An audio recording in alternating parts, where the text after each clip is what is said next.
Assalamualaikum warahmatullahi wabarakatuh. Untuk pertemuan mata kuliah pariwisata dalam arsitektur pekan ini, materi yang akan saya sampaikan adalah tentang arsitektur sebagai fasilitas pariwisata atau amenities, gitu ya. Nah, kalian tentu masih ingat ya tentang konsep dasar 4A pada wisata pada minggu-minggu lalu yang pernah saya sampaikan. Ada attraction, ada accessibility. Nah, salah satunya adalah amenities atau fasilitas. Dan yang terakhir adalah ancillary. Nah, di sini khusus saya akan membahas tentang amenities. Nah, amenities di sini adalah fasilitas ya, fasilitas. Nah, fasilitas semacam apa? Jadi, fasilitas yang menjadi salah satu syarat daerah tujuan wisata. Nah, biasanya akomodasi yang diinginkan wisatawan berkunjung itu ya hotel, restoran gitu ya, atau cottage atau villa. Nah, itu termasuk ke dalam amenities tadi. Nah, yang mudah dijangkau serta bisa memenuhi apa yang wisatawan inginkan selama berada di objek wisata yang dikunjunginya. Nah, menurut kamus Oxford, amenities itu adalah a desirable or useful feature or facility of a building or place. The property is situated in a convenient location, close to all local amenities. Jadi berada pada lokasi yang convenient, yang menyenangkan gitu, yang tepat gitu, yang dekat juga dengan fasilitas amenities yang lain gitu, dekat dengan restoran mungkin atau pertokoan. Fasilitas yang berguna dari sebuah bangunan atau tempat, nah terletak di lokasi yang nyaman dan dekat dengan segala fasilitas lokal lainnya gitu ya. Menurut Kamus Besar Bahasa Indonesia, fasilitas adalah sarana untuk melancarkan pelaksanaan fungsi dan kemudahan. Nah, di sini dibagi menjadi dua kategori. Ada fasilitas sosial, ada yang umum. Kalau yang sosial itu fasilitas yang disediakan oleh pemerintah ataupun swasta untuk masyarakat, seperti sekolah, klinik, tempat ibadah. Ini menurut Kamus Besar Bahasa Indonesia ya. Sedangkan fasilitas umum adalah fasilitas yang disediakan untuk kepentingan orang banyak atau umum, seperti jalan, penerangan umum, gitu ya.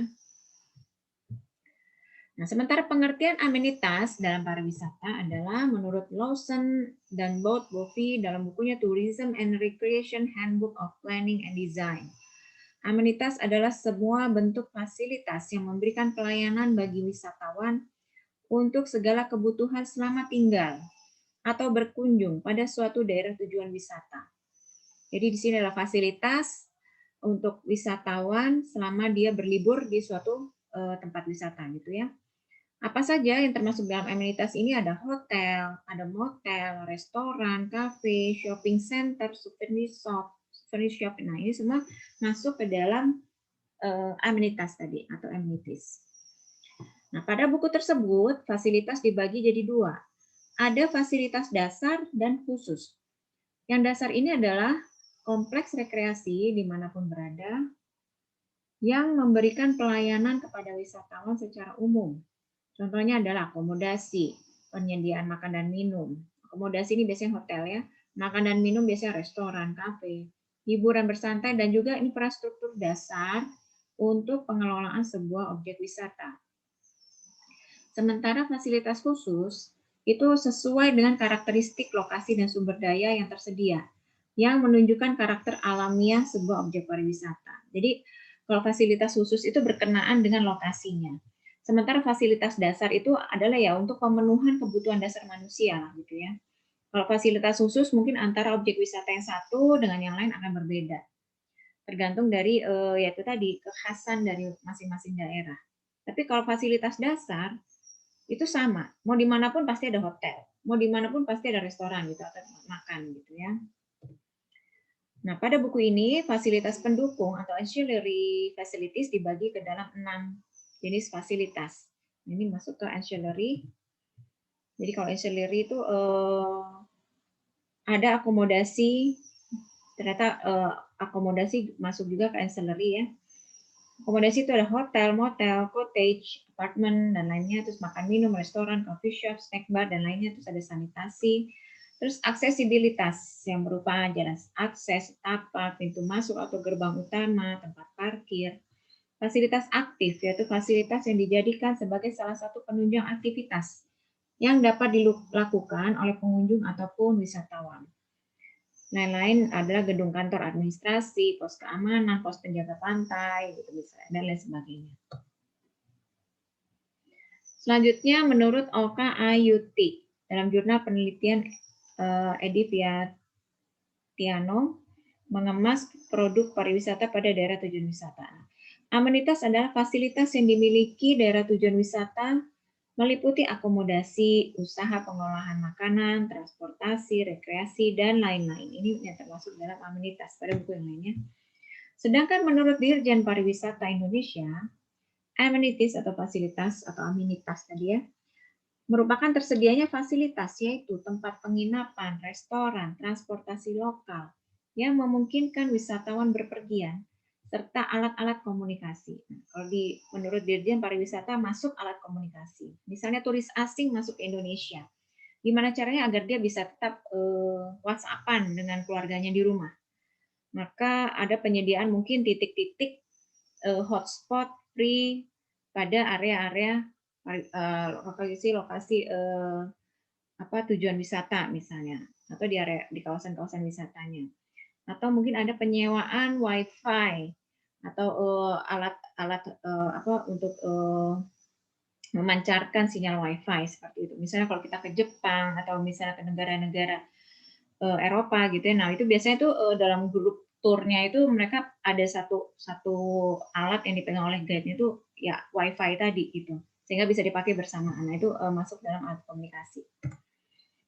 Terus menurut Peter Mason, dalam buku Tourism Impact, Planning and Management, amenitas adalah fasilitas untuk memperoleh kesenangan.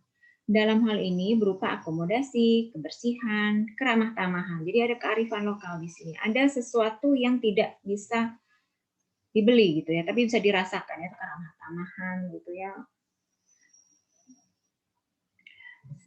Nah, berdasarkan pendapat-pendapat di atas, maka dapat dikatakan bahwa fasilitas yang dimiliki suatu tempat tujuan wisata atau destinasi itu berupa hotel, restoran, kafe, sarana olahraga, dan lain-lainnya yang disediakan bagi wisatawan. Nah, di samping daya tarik wisata, wisatawan dalam melakukan kegiatan wisata juga membutuhkan adanya fasilitas yang menunjang perjalanan untuk memberikan berbagai kemudahan. Nah, bagi wisatawan yang datang dalam rangka meningkatkan pengalaman rekreasi mereka, gitu ya. Jadi ini merupakan hal-hal yang menunjang perjalanan seorang wisatawan itu sehingga menjadi mudah, menyenangkan, gitu ya.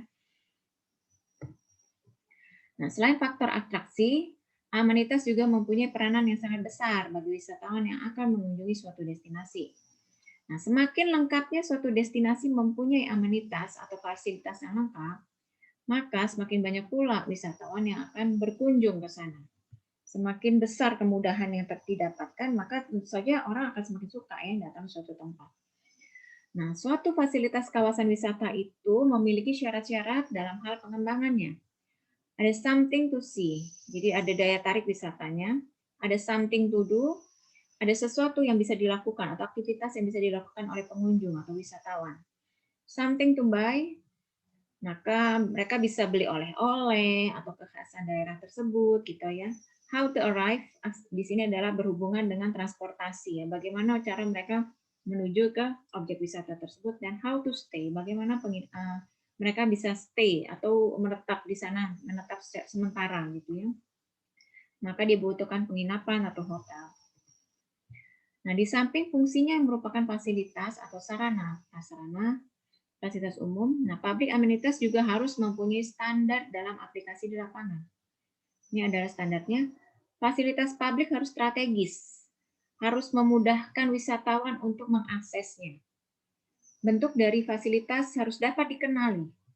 Gunakan bahasa yang universal atau bahasa domain lokal maupun bahasa asing yang bertaraf internasional, Inggris, Mandarin, atau Arab gitu ya. Pemanfaatan fasilitas harus sesuai dengan fungsinya.